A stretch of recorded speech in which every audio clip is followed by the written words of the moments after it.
Hello everybody, welcome back to the channel and another What's in the Box. Now what a fantastic end of the week that was. The long wait's finally over and we've finally found out what the new definitive coins are going to look like.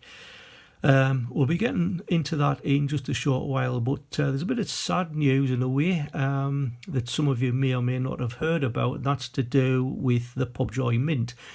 Now Taya Pobjoy has decided to retire, and because of that she's decided to close the Pobjoy Mint down at the end of the year. Now the online store is still going to be open until the end of November. That's to fulfill any outstanding orders and any new items that people want to buy. So if you have actually used them in the past and you've accumulated any reward points, you will need to use those points up before the end of November or risk losing them forever. Now me personally, I've never actually used the company, but I know Steve at Bucks Coin and 10 Bob, for two people, they've actually used them in the past to buy. I think it was the Glacier series was the latest things that they brought out. But how it works out with regards to circulated coinage for the overseas territories, I've got no idea. I mean, the Isle of Man used to be done by Pobjoy, but that got taken over by the Tower Mint in 2017. And Tower Mint's also doing Gibraltar circulated coinage as well. But again, Pobjoy used to do their circulated and commemorative coins too. So we'll just have to wait and see. I'm presuming Tower Mint might take over some of the tenders. We have no idea. Anyway, the main news. The definitive coins. Now to me it's like having 8 new commemoratives put into circulation all in one go. And yes, you did hear that right, into circulation, because by the end of this year some, probably not all, of the coins are going to be put into circulation for general use. But in the meantime you can only buy sets from Royal Mint and other third parties. There's the BU, the silver. I think the silver proof might actually be sold out now, and the gold as well. Now, what differentiates these sets from the standard coins that are going to go into circulation is the little privy mark. Now, this privy mark takes the form of a crown that's on the obverse of the coins, and it's just situated behind the king's neck. Now, this is meant to represent the Tudor crown, and it's exclusive only on these sets of coins. Now, the Royal Mint doesn't seem to know whether it's a definitive or a commemorative, because underneath on their website it does actually state the obverse of each 2023 dated commemorative coin is embellished with a privy mark. Note it says commemorative coin and not a definitive coin, so I think Royal Mint will need to get their act together there. Right, the first coin we're going to look at is the 1 penny. Now, some of the changes that have been made are that they've done away with the words 1, but they've replaced it with the number. And anybody that's had like the decimal coinage from when it started in 1971 will know that they used to have the numbers on the coins beforehand. So up until when the Shield design took over in 2008, all the coins used to have the numbers on. So 1 for a penny, 2 for 2 pence, etc.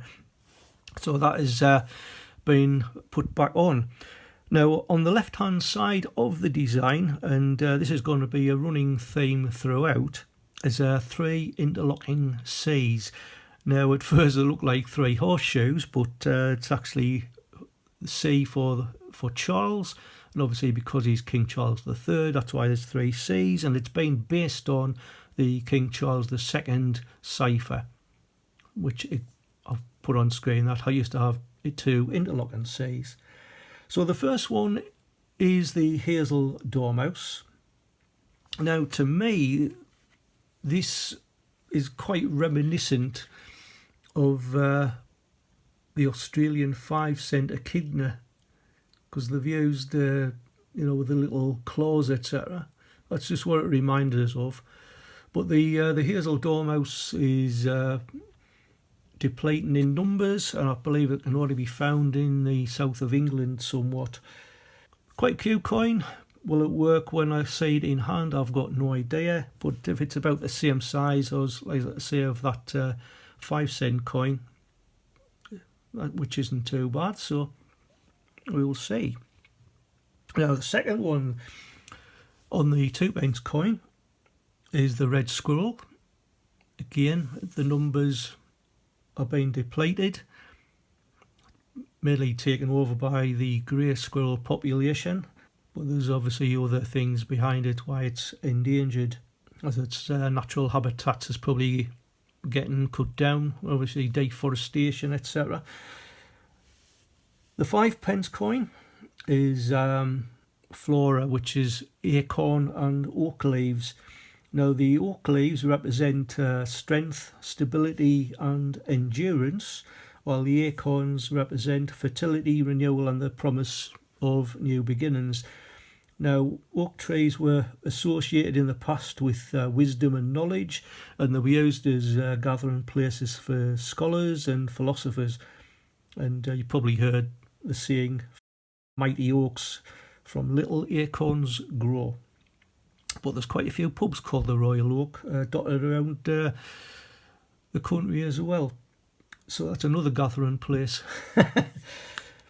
Now the 10-pence is a capercaillie. Now I must admit I've never heard of this, but it is a woodland grouse that's mainly found up in the west of Scotland. It is supposed to be an endangered species in the UK, but it is quite plentiful worldwide, so from what I've read. Now I've put a picture on screen of the capercaillie, and this is the male variety. To me it's like a cross between a chicken and a turkey, but it's got an unusual sound. I looked this up on YouTube. It's got like a click click sound, and then there's like this almighty throaty roar at the end. I mean, if you do find it on YouTube, go and have a listen, because it's quite funny. The 20-pence is the puffin. Now the puffins live in rocks and on soil around the coastal regions, but again they are quite sort of low in numbers, because they're still actually hunted in Iceland and Faroe Islands for the feathers and the meat, etc. The 50-pence coin that depicts an Atlantic salmon, and again, if you do world coins, you'll know that the Atlantic salmon was also done on the Irish coins and florins. So this is a 10-pence one. So it is fairly similar design to that. It's not my favourite, but I suppose in a way, when you want to do a coin hunt and don't want to let the missus know, just say, oh well, I'm going fishing instead. Now the next one is the £1 coin. Now this is probably my favourite out of the 8. This one depicts 2 bees. Some people said it looks like flies. I suppose in a way you could call it the new Shakespeare coin. So is it 2 bees or not 2 bees? That is the question. But these are honeybees, and I think somebody said it would have been nice if there'd been like a background of like the honeycomb. But they do have that on the Australian, is it the $1 or $2, I think it is. And finally we've got the £2 coin, and this just depicts the flowers of the UK. So we've got the shamrock representing Northern Ireland, the rose of England, the thistle for Scotland, and the daffodil for Wales.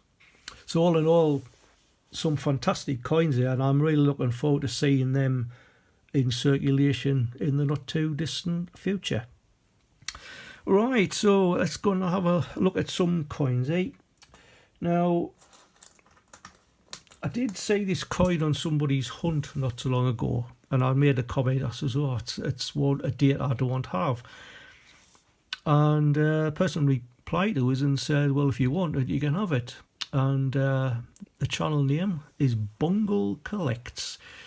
Now Bungle, I said, how much do you want for it? And he said, I don't want anything for it. He said, but I've got another few coins exactly the same if you want them. And he won't take anything for it. So all I can say is a big thank you to Bungle, and obviously to Lady M as well. And what we've got here are 4 Swiss 2 francs. Now the first one is from 1988. All the designs are exactly the same. Now this has a mintage of 10,029,000. I've got one here from 1994. That has a slightly higher mintage, 16,023,000. This one here from 2009 has a mintage of 8 million exactly. And finally, from 2015, one has a mintage of 11,026,000. So they'll be going into my World Coin collection. And again, a big thank you to Bungle and Lady M for sending that through to me. I know you guys said you didn't want anything for it, but I think 2 francs is about what, £1 odd, I think. So I think there's now enough 7 or 8 quid's worth there, I think, when you work it all out. Now my sister and her family, they've just come back from Cape Verde, and before they went away I did ask if there was a chance that they might be able to pick up some Cape Verde currency for us so I can put that into me World Coins. And they said, no problem, we'll have a look for you. Anyway, they went out and they were having difficulty because it seems like most shops over there are only accepting the euros. But they managed to find one shop, and they managed to befriend this lady behind the counter. And she says, well, you're not supposed to take it out of the country. Now, it seems that the Cape Verde currency, which is the Cape Verde escudo, is a non-convertible currency, or a closed currency, which means that it can only be used in Cape Verde and not be taken into or out of the country. Now, Cape Verde, or Cabo Verde, if you want to call it that, was a former Portuguese colonial possession, and it became independent in 1975 following the Carnation Revolution, and in 1977 the first Cape Verde escudo was issued. So the lady was able to get hold of 4 coins for my sister, and it turns out they're all from the same year. Not only that, they're all commemorative coins. Now there is 5 different denominations that were all commemorative, but she's only managed to get hold of 4 of them. The one she didn't get hold of was the 5 escudos. Now each denomination also had 3 different designs. There was the sailing ship series, that of ships that sailing under the Cape Verde flag. There was also a Cape Verde flora series and the Cape Verde bird fauna. So we'll start off with the 10 Cape Verde escudos. That's the Cape Verde coat of arms. And on this side here, we've got a grey-headed kingfisher, and that's its Latin name on the bottom, Passerina, and also in Latin around the top. And apparently this person here is the first person that annotated it. Somebody called some A. Lesson.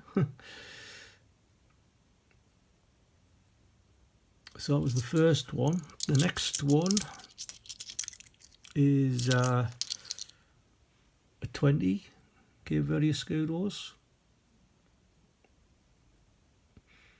On this one we have a sailing ship, and it's the Novas to Alegria.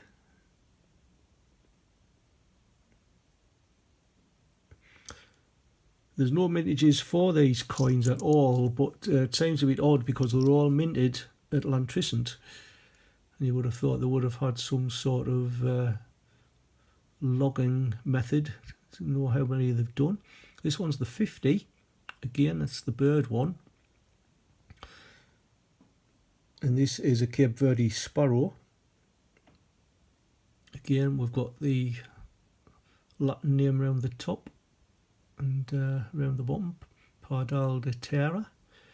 The person there, Gould, again, he was the first person that annotated it. It's not the designer. I don't think any of these on Numistus said what the designer's name was. And last but not least, this is the 100 Escudos. Now, the 100 one has 6 different varieties.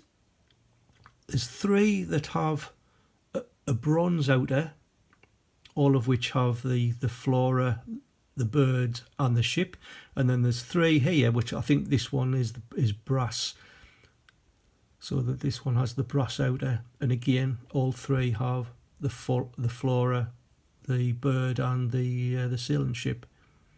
So that's a Sayao. It's a plant of Cape Verde. That's its Latin name on the top there, Euonymium gorgonium. And again, J.A. Schmidt is the person that annotated it first. I think all of them were around about the 1850s, I think. So not too bad at all. So another 4 coins there to go in to the collection.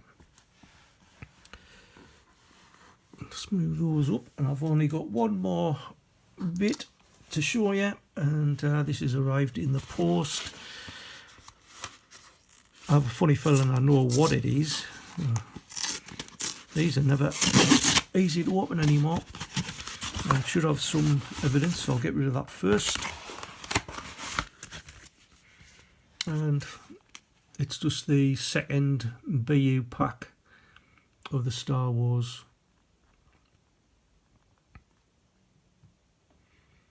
So we'll go Darth Vader and Emperor Palpatine.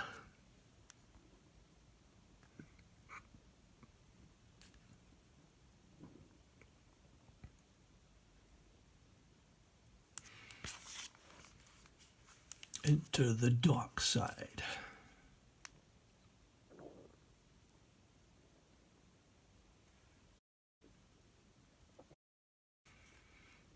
That's the coin specs. Martin Jennings, the obverse designer. Reverse designers Lucasfilm Limited. So this series actually cost me £11 each, I think it was. It's free postage, so I did pre-order all 4. That's how I got the free postage rather than ordering them separately. So that's it. So thank you again, Bungle. Thank you again to my sister, and thanks again for watching, folks. So until the next time, keep on hunting, enjoy yourselves, and I'll see you in the next one. Bye for now.